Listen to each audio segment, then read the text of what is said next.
점점 투자를 가장한 도박장으로 변해가는 거래소의 더러운 미래 계획입니다.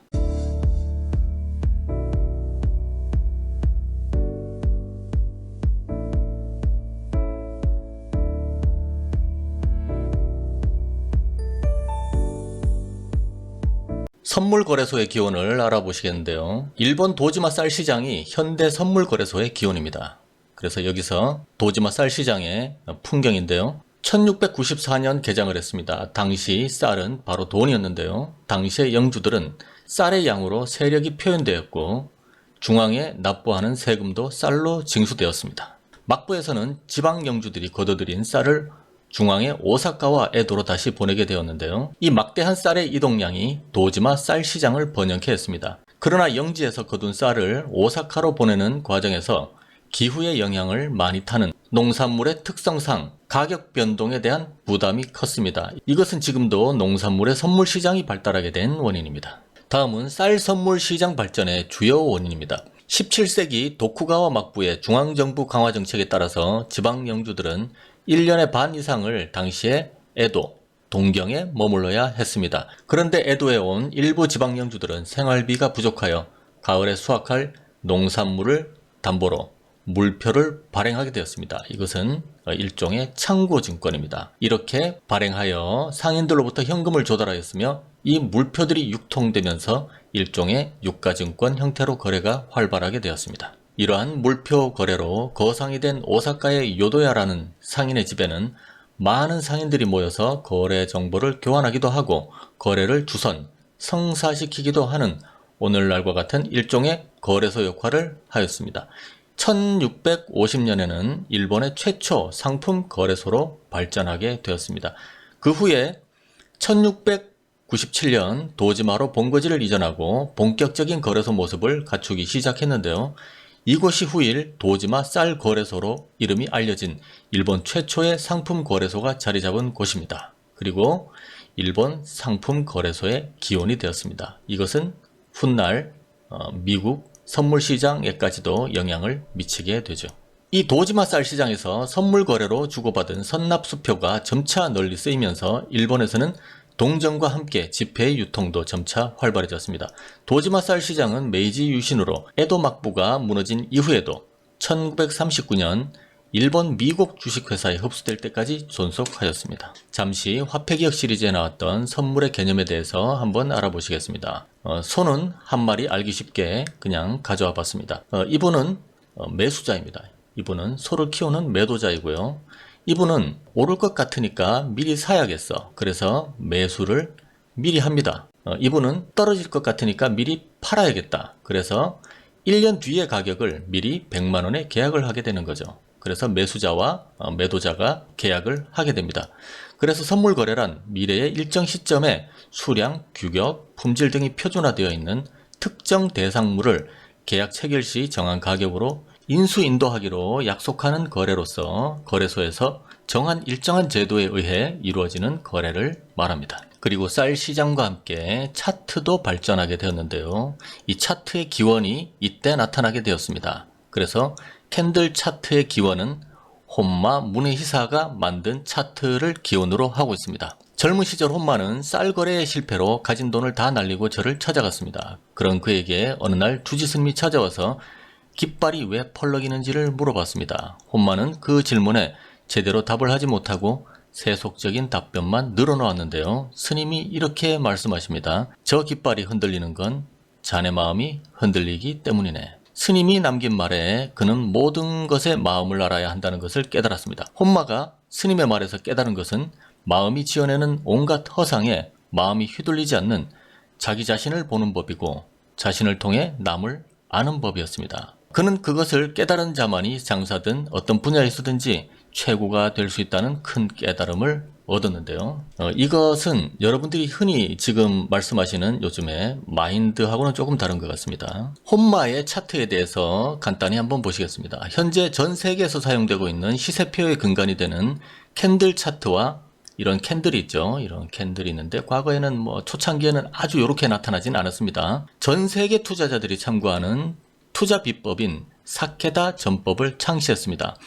캔들 차트는 다른 기법과 달리 인간의 내면 본성을 꿰뚫는 진리가 있으며 투자자의 입장에서 보면 항상 자신을 되돌아보면서 바닥 천정이라는 추세를 확인하고 투자할 수 있는 방법으로 알려져 있습니다. 그는 이 방법을 통해서 그 후 거래에서 단 한 번도 손해를 보지 않고 매매할 때마다 이익을 거두어 상상할 수 없는 엄청난 부를 이루어 에도시대 천하제일 갑부가 되었으며 탱구라는 별명을 얻었습니다. 이것은 전설 속에 전능하면서도 불가사의한 산신령 같은 존재라고 일컬어집니다. 사람들은 그를 가리켜 백전백승 거래의 신, 앉아서도 천하를 움직이는 사람이라고 불렀습니다. 여러분들도 이 탱구가 다 되시기를 바라겠습니다. 깨다 5법 중 삼산과 삼천이 있는데요. 삼산은 이렇게 위에 세 봉우리가 나타나면 하락을 한다라는 것이죠.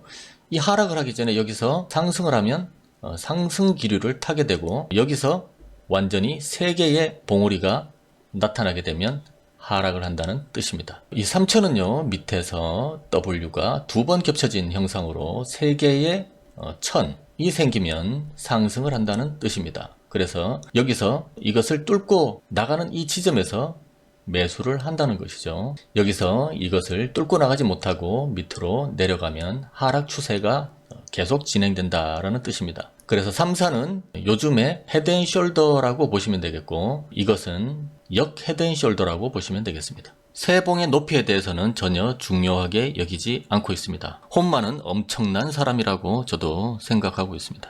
삼산과 삼천을 다시 한번 보겠습니다. 이 삼사는 천정에서 나타나는 모양으로 요새 말하는 헤드앤숄더형입니다.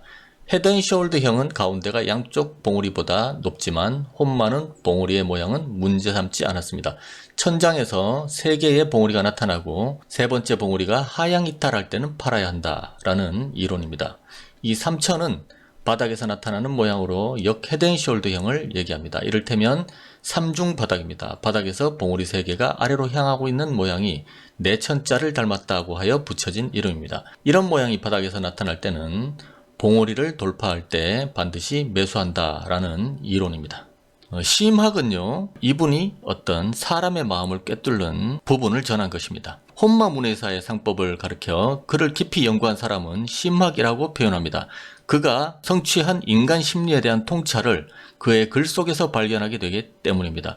이 인간 심리에 대한 통찰이란 어떤 특정 개인의 심리를 말하는 것이 아니라 거래에 임하는 대중의 심리를 뜻합니다. 굉장히 중요한 내용이죠. 시장 참여자는 바로 이 소리를 들을 수 있어야 한다라고 하는데요. 그 소리는 이제부터 상승한다, 이제부터 하락한다고 말해주는데, 이것은 모든 사람들이 가는 그곳과 반대로 가야 된다라고 얘기를 하고 있는데요. 이 모든이라는 것도 각자의 주관에 따라서 전혀 다르게 평가될 때가 있습니다. 그러므로 그 소리를 듣지 못한다면 오르내리는 가격에 휘둘리고 처참하게 내팽개쳐지는 것입니다. 그것이 제가 요즘 여러분들이 말씀하시는 그 인간 지표가 아닌가라고 생각하는데요. 현재 저는 그렇게 생각합니다. 모든 사람들이 얘기하는 그것이 무엇인가? 전 세계 사람들이 비트코인이 앞으로 모두 대세 상승을 한다라고 합니다. 전 세계에서 거의 대부분의 트레이더들, 유튜버 방송들, 모든 분석가들이 암호화폐와 주식이, 미국 주식이 달나라 간다라고 전부 다 표현을 하고 있죠. 사실 올해 초부터 나타나가지고 대세 하락이라고 말하고 다니는 사람은 저밖에 없으니까 이것은 차후에 결판이 날이라고 봅니다.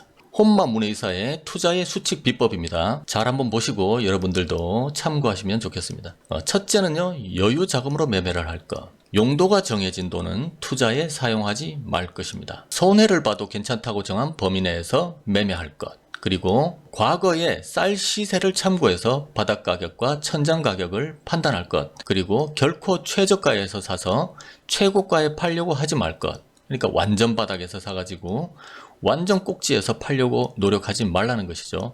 이것은 절대 불가능한 일이라고 혼마는 얘기합니다. 도전해봤자 얻는 것이 없음을 명심할 것이라고 얘기하고 있죠.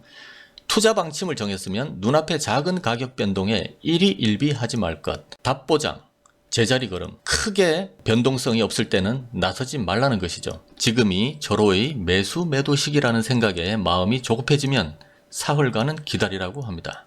그리고 살 때나 팔 때 한꺼번에 팔지 말고 몇 번에 나누어 매매할 것이라고 얘기하고요. 예상이 적중해 이익이 났다면 더 이상 욕심부리지 말고 적당한 시점에 이익을 챙길 것이라고 얘기합니다. 연중 내내 거래하고 있으면 이윤에서 멀어진다. 투자에 확신이 없을 때는 쉬어라. 이 혼마 문의사의 투자 수칙 비법이 여러분들에게도 많은 도움이 되었으면 좋겠습니다. 그리고 이어서 추가해서 더 말씀드리겠습니다. 사람들이 서쪽으로 달리면 나는 동쪽으로 향해야 이윤이 따른다. 모두가 적극적이고 나도 적극적일 때는 매도를 생각하라는 것이죠. 모두가 무기력하고 나도 비관적일 때는 매수를 생각할 것이라고 합니다. 감정이 격할 때는 매매를 자제할 것이고요. 결코 홧김에 팔고 홧김에 사지 말라. 다른 사람의 성공이 부럽다는 이유로 투자에 손대지 말 것. 혼마 문의사는 또 기술적 분석 역시 활용하였습니다. 과거의 기온, 작황, 날씨, 시세 등을 항상 기록하였고 이를 정리하여 기술적 분석에 활용하였습니다. 제가 봤을 때는 이 혼마 문의사의 이 투자 수칙 비법만 잘 지켜도 상당히 큰 수익이 따를 수 있을 것이라고 생각하는데요. 이런 부분도 다 서쪽으로 달리는데 나는 동쪽으로 달린다. 모두가 적극적일 때 매도를 해야 된다. 내가 적극적인가? 비관적인가? 이런 것도 너무 때로는 자기 주관이 들어갈 수가 있다는 것도 잘 염두에 두시고 투자에 임하시면 되겠습니다. 다음은 일본 세력의 조선 말아먹기입니다. 조선에서도 최초의 쌀 거래소가 탄생했습니다.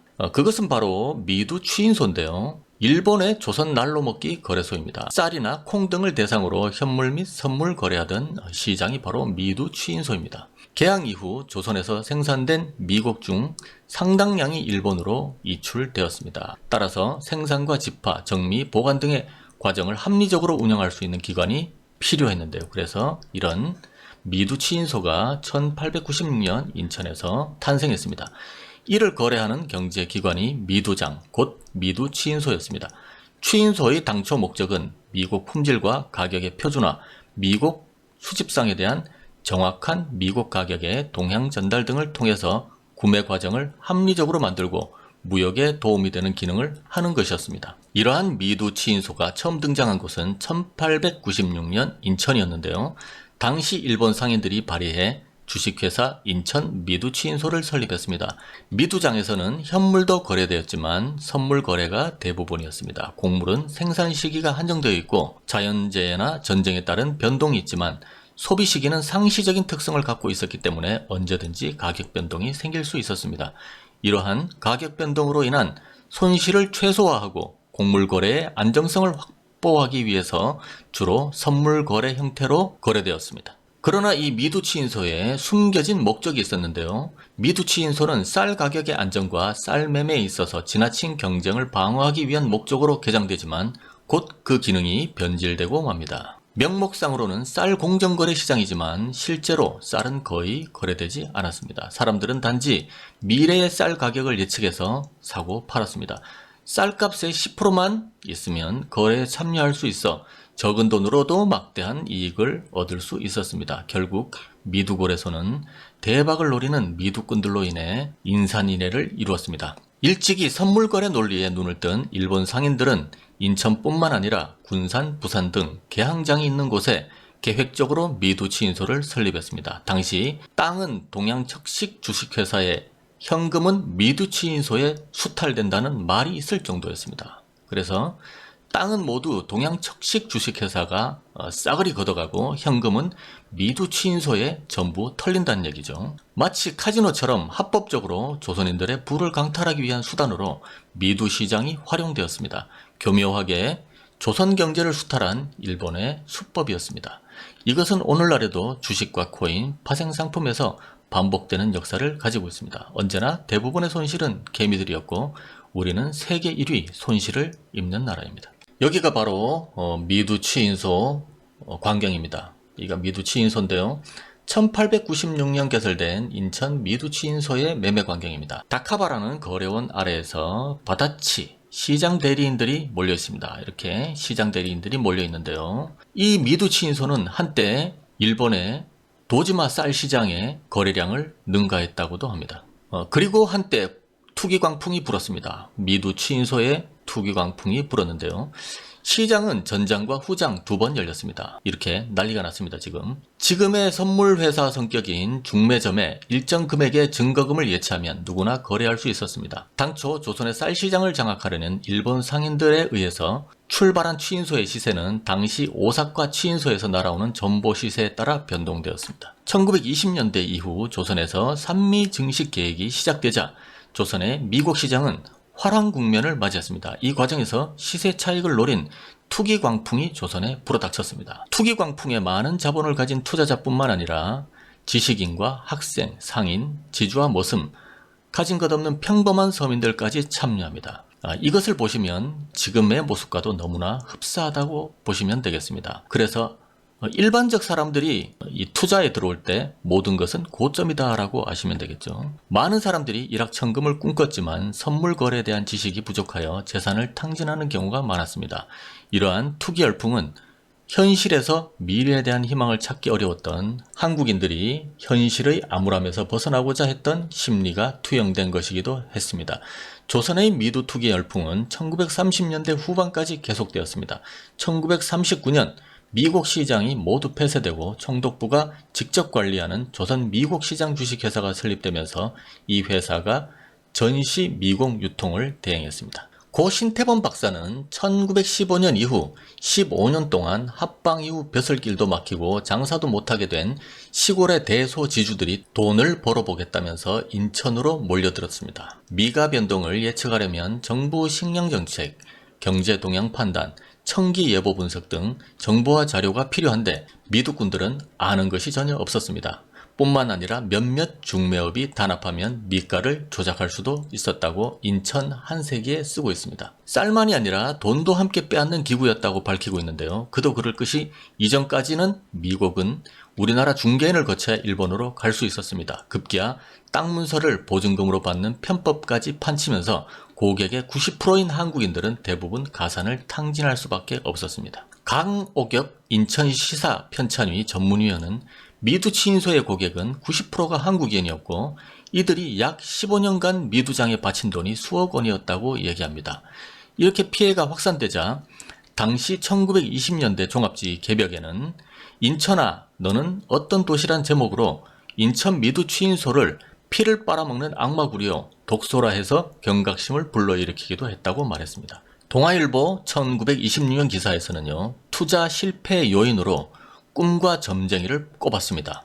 정보에 어둡고 자본주의에 약한 이들은 느낌과 운으로 승부했다고 기록되어 있습니다. 요즘도 기도매매라는 것이 있죠. 당시 인천 바다는 미도로 전답을 날린 자들의 한숨으로 파인 것이요. 인천 바닷물은 그들이 흘린 눈물이 고인 것이다 라는 말이 유행할 만큼 인천 미두 취인소는 수많은 한량의 재산과 인생을 집어삼킨 위험천만한 곳이었습니다. 그리고 당시에 이 반복창이라는 조선 슈퍼개미가 탄생했습니다. 그러면 반복창의 인생에 대해서 한번 알아보겠습니다. 이 반복창 씨는요 1900년 강화도 이방의 아들로 태어났습니다. 1910년 강제 합방 이후 부친이 직장을 잃자 반복창의 가정은 급속히 기울었습니다. 부친까지 일찍 세상을 떠나자 일자리를 구하러 인천으로 들어갔습니다.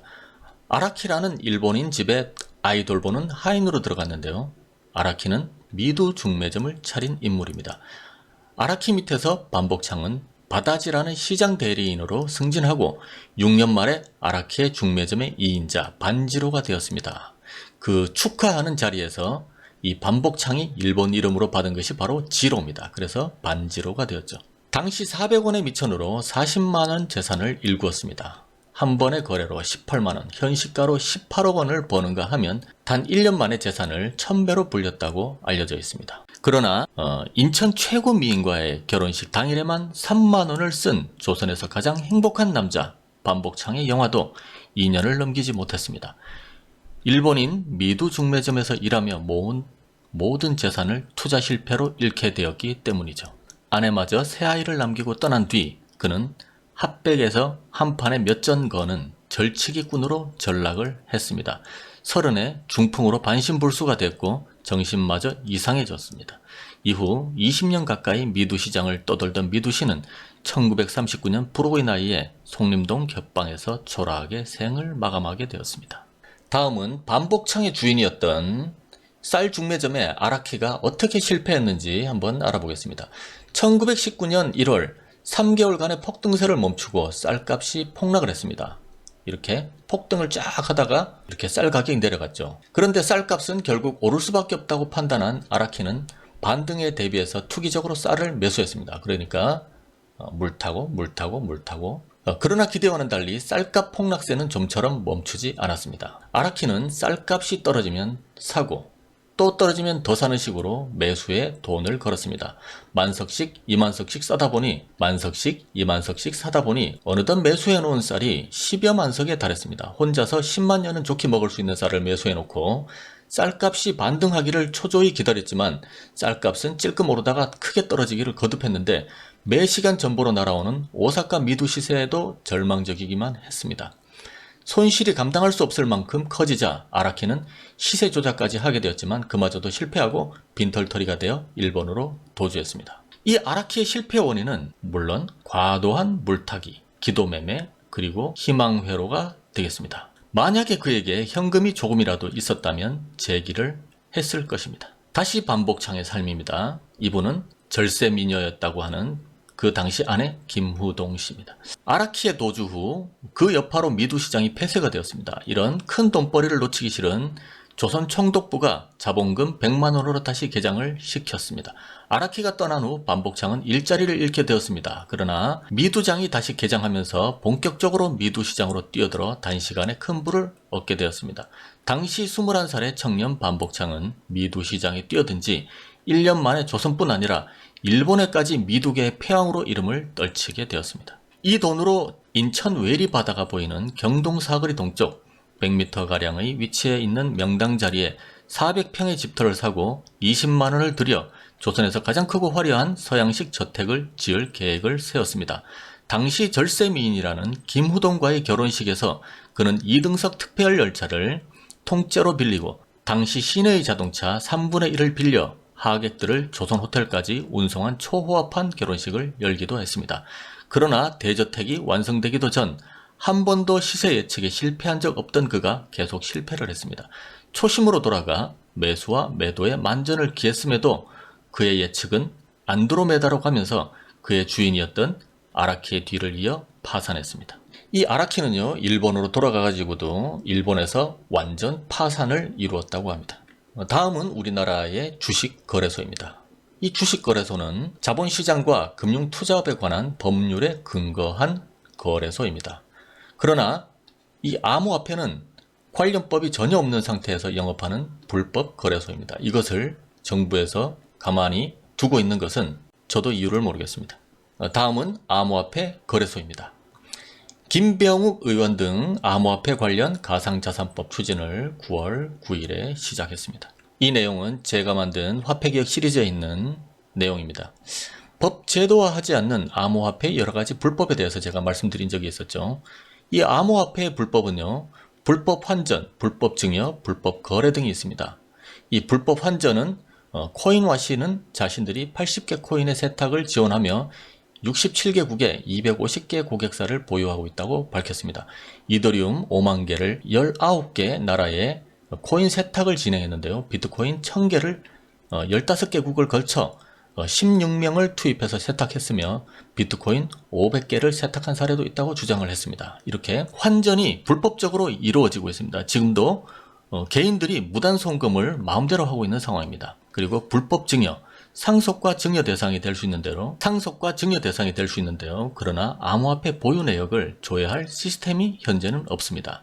지금까지 엄청난 세월이 흘렀는데도 이런 것들이 자행되고 있는데, 이 자행되고 있지 않는 상태에서 지하에서 이루어지는 어떤 거래들은 누구를 위한 것인지 한번 생각해 봐야 될 시기입니다. 그리고 불법 거래에는 트럼프 대통령은 규제를 받지 않는 만큼 마약 거래나 자금 세탁 등 불법 행위 온상이 된다고 지적했습니다. 국가에 가장 민감한 실물 화폐의 근간을 흔드는 현상은 과연 누구를 위한 것인가? 암호화폐로 1만 달러 이상 유학 자금을 송금하면 불법인가에 대한 어떤 질문이 있었습니다. 외화 송금 시 연간 1만 달러를 초과하면 외국환 거래법상 신고 대상이 됩니다. 편의성 때문에 유학자금을 암호화폐로 보내는 경우가 있다고 하는데요. 신고 없이 1만 달러 이상을 암호화폐로 보내면 불법일까 아닐까라는 이 질문이 있습니다. 그래서 이 검증 내용이 있는데요. 외국환 거래법 3조 14항은 외국환을 대외지급수단, 외화증권, 외화파생상품 및 외화채권 등으로 나열해 정의했지만 그중 어디에도 암호화폐는 포함되어 있지 않다. 홍승균 기획재정부 외환제도과 사무관은 국내 소액송금업자가 암호화폐로 정산한 것인지 등에서 어떤 기관에서 어떤 구조로 암호화폐를 보냈는지 세부적인 상황에 따라 위법성 판단도 달라질 수 있다고 설명했습니다. 법조계 의견은 갈리는데요. 구태헌 법무법인 림 변호사는 암호화폐는 화폐가 아니기 때문에 암호화폐끼리 주고받는 건 외환거래법 대상이 될 수 없다면서 블록체인은 국경이 없고 세계 어디에나 있는 것인데 암호화폐를 해외에서 들여온다고 생각하는 자체가 잘못된 개념이라고 말했습니다. 반면 정재욱 법무법인 주원 변호사는 현행법상 암호화폐의 법적 성격은 명확하지 않다면서도 최근 암호화폐를 통해 사실상 금전적 가치가 이동됐다고 보아 외환거래법을 적용한 판례가 있다고 지적했습니다. 그래서 검증 결과가 있는데요.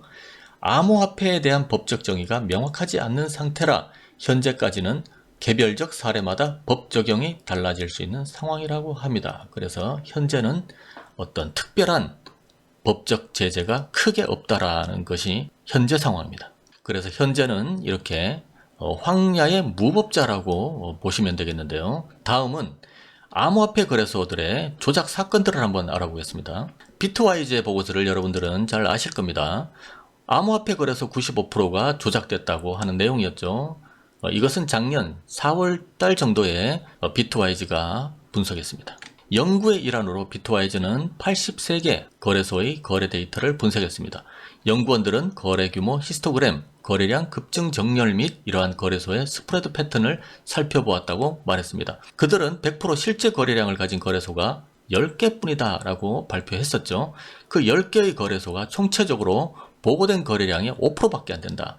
전체 암호화폐 거래소 전체 중에서 실제 10개, 이 10개의 거래소 빼고는 전부 다 구라다. 이렇게 아시면 되겠습니다.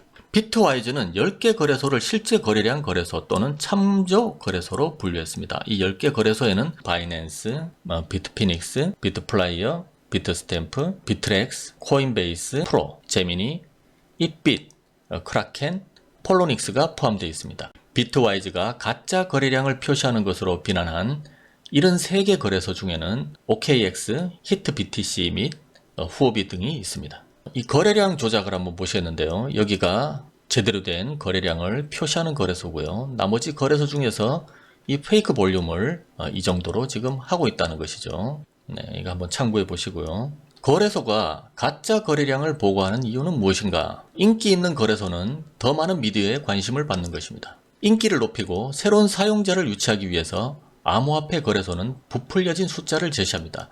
이를 통해서 코인마켓캡의 거래소 순위에서 순위를 매기게 되는데요. 결과적으로 그들은 권위 있는 플랫폼으로 간주되고 더 많은 언론의 관심을 받기 위해서 이렇게 가짜 거래량을 보고하고 있습니다. 그리고 ICO, IEO 및 알트코인의 더 높은 상장 수수료를 위해서 가짜 거래량을 보고하고 있다라고 얘기하고 있습니다. 상위 목록 거래소는 플랫폼에 상장되기를 원하는 암호화폐로부터 훨씬 더 높은 상장 수수료를 받을 수 있습니다. 더 많은 거래량은 더 많은 거래를 의미하는데요. 그리고 더 많은 사람들이 특정 코인을 거래함으로써 더 높은 유동성에 달성되는 것입니다. 이런 실제 거래 대금이 아니라 이 가장 매매라는 것을 쓰고 있는데요. 진짜 매매할 의사가 없으면서 상대방과 흥정하여 허위 표시를 함으로써 매매를 가장하는 가짜 거래를 말합니다. 거래소들에서 일평균 비트코인 거래 대금이 총 60억 달러라고 공시하고 있지만 실제로는 이 중 2억 7,300만 달러 정도만 합법적으로 거래하는 것이라고 합니다. 다음은 암호화폐 거래소의 4가지 조작 방법입니다. 이것은 비트코인 K에서 발표한 것인데요. 2020년 4월 3일 기사입니다. 첫 번째는 시스템 셧다운입니다. 특히 비트맥스의 대표적인 BTC 거래 플랫폼이 폐쇄되는 동안 거의 항상 암호화된 가격 폭등이 일어난다는 사실은 가격 조작에 대한 의문을 계속 제기하고 있다는 것이죠. 그래서 사이트가 셧다운되는 동안에 가격 조작이 일어난다라는 것입니다. 수많은 보고서들에서 가장 최근에 2020년 3월을 포함한 비트맥스 셧다운이 시장에서 차익 거래 기회를 창출했고, 이는 바로 급격한 가격 폭등으로 이어졌다는 것을 보여줬습니다. 파생상품 플랫폼은 이용자를 높은 위험에 노출시키는 강한 레버리지, 이 비트맥스는요 레버리지 100배를 제공하고 있습니다. 이 100배면 엄청난 거죠. 비트맥스는 이용자를 상대로 공격하는 것으로 생각됩니다. 이 비트맥스 거래소는요 대부분 비트코인이나 이더리움을 숏 거래하는 수단으로 생각하고 있습니다. 이것은 제 얘기가 아니고 여기에 있는 기사입니다. 다음은 플랫폼상의 자산 동결입니다. 일부 거래소는 의도적으로 해킹 시도를 주장하고 암호자산 거래를 동결하는 것으로 알려져 암호자산의 가격 조작을 위한 것으로 널리 알려져 있습니다. 이 전략은 위의 것과 유사합니다. 암호거래소가 선호하는 시간까지 거래를 동결하여 거래소로부터의 인출이 제한됩니다. 다음은 시스템 고장인데요. 이는 거래소가 해킹, 51% 공격 또는 단순한 시스템 과부하를 주장하여 셧다운 또는 암호화 거래 동결로 인해 고객들로부터 돈을 빼앗고 플랫폼과 VIP를 부유하게 하기 위해 고안된 플랫폼의 동결 거래의 가장 일반적인 형태라고 여기가 쓰고 있습니다. 이러한 다운타임 기간 동안 많은 이익을 얻은 비트맥스는 일반적으로 사용자가 다음을 수행할 수 없다는 비난을 받아왔습니다.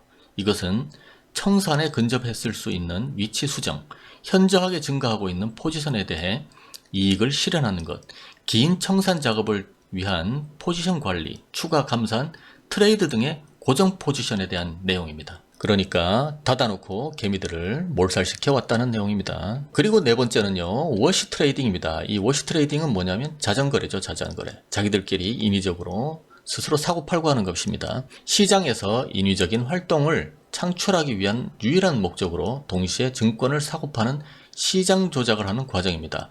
워시 트레이딩 거래의 일반적인 생각은 실제로 좋은 수준의 거래 활동이 진행되고 있다는 잘못된, 그릇된 인상을 심어주는 것이죠.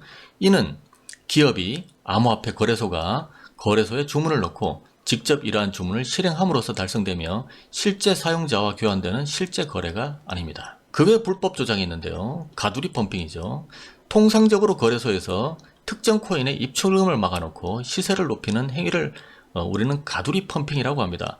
최근 중소형 거래소뿐만이 아니라 대형 거래소에서도 입출금이 제한된 코인에서 시세가 급등하는 현상이 일어나게 되고, 거래소의 해킹이나 암호화폐 탈취 등을 이유로 코인 입출금을 금지한 거래소 등에서도 비슷한 현상이 나타납니다. 입출금이 제한되어 있으면 사려는 물량이 늘어 가격이 높아져도 시세 균형을 위한 유동성 공급, 즉 공급 물량을 늘릴 수 있기 때문이죠. 출금까지 어려우면 이용자들은 더욱 해당 거래에 집중하므로 이 같은 현상이 심화됩니다. 그리고 거래량을 조작하기 위해서는 가격을 미리 알 수밖에 없습니다. 그러니까 코인의 가격이 어떻게 되리라는 것은 거래소 측도 같이 알고 있다는 것을 우리는 예측하고 있죠.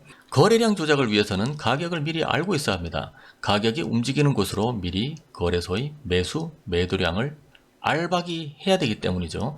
미리 알박이를 못하면 오히려 거래소가 손실이 발생하는 상황이 생겨 알박이는 필수적입니다. 이것은 이전에 말씀드렸던 거래량 조작에 관한 이야기죠. 이것을 눈치채고 있는 개미들이 있어서 예전보다 페이크 물량이 위아래로 더 주는 편입니다. 그리고 시간차를 두고 거래량이 순간 나왔다 사라지기도 하는데요. 전 세계 거래소가 동시에 일어나는 거래량을 보면 동시에 작당하는 모습이 상당히 조직적이라고 볼 수 있습니다. 그래서 거래소가 미리 가격을 알고 있을 수 있다는 확률은 매우 높습니다. 대부분의 거래 참여자들 중 조작이 아니라고 생각하는 사람은 아마도 드물 것입니다. 다음은 이런 거래소가 미래에는 우리의 은행이 된다는 얘기죠. 조작과 불법이 판치는 무법천지의 공간이 우리 삶의 일부가 된다는 것입니다. 이것은 탈중앙화를 빙자한 거대 중앙화의 플랫폼이 바로 이곳입니다. 이 장면은요, 화폐개혁 2부의 시작 장면입니다. 여기에 링크를 하나 걸어드리겠습니다. 이 그림은요, 발랭탱드 블로냐의 그림입니다. 사원 밖으로 환전상을 쫓아내는 그리스도를 그린 것이죠.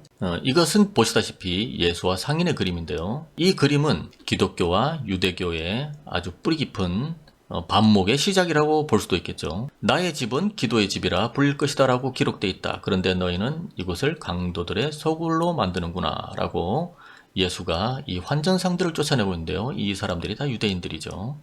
이때 그 환전상과 이 상인들은 폭리를 취하고 있었습니다. 그래서 이 예루살렘에서 환전상들은 순례자들에게 화폐를 교환해주고 높은 수수료를 받았으며 재물용 가축들도 폭리를 취했다고 제가 화폐개혁 2부 시작 때 이 그림도 보여드린 적이 있습니다. 그리고 그들은 독점적 지위를 가졌으며 대부업을 겸하기도 했습니다. 그래서 그들의 수세기에 걸친 금융사업 노하우가요, 이제는 암호화폐 거래소에서 펼쳐지게 된다라는 내용입니다. 그래서 금방 말씀드렸던 환전상들이 이제는 시칼에서 원자폭탄으로 무기만 바뀌었을 뿐 그 환전상들의 노하우는 그대로 우리 생활에 영향을 줄 것이라고 저는 보고 있습니다. 이 암호화폐와 블록체인이 중앙화라고 계속 말씀드리고 있는데요. 이 거래소 또한 중앙화다라고 저는 보고 있습니다. 화폐개혁 시리즈 5부를 통해서 탈중앙의 목적이 그들의 호주머니를 채우기 위한 거대한 그림이었다는 것을 우리는 충분히 보았습니다. 그리고 금융의 모든 분야가 집결하고 있는데요. 대출과 예금, 송금, 결제에 이르는 모든 분야가 블록체인에서 새로 생성되고 있습니다. 이 미래화폐의 집결지, 암호화폐 거래소, 이곳은요, 블록체인 상에서의 유동성과 마음대로 퍼줄 수 있는 이자, 이것은 원래 영원이었던 데이터를 이 코인들을 만들어 가지고 마구 퍼주는 봉이김선달 플랫폼이 되어가고 있습니다. 가장 풍부한 유동성을 보유한 이런 거래소는요, 미래금융의 집결지로 떠오르고 있으며 대출, 예금, 송금, 결제, 환전 모든 금융 서비스가 이곳에서 펼쳐질 수 있도록 지금 모든 국가와 기업이 움직이고 있습니다. 금리 문제와 기존 화폐의 가치 하락으로 전통 금융의 은행들은 서서히 몰락의 길로 들어설 가능성은 매우 커 보입니다. 이런 마피아들의 거래소에 모든 금융의 미래 집결이 끝나면 전 세계 대중들의 금융시장의 안전장치는 제거될 것이라고 저는 생각하고 있습니다.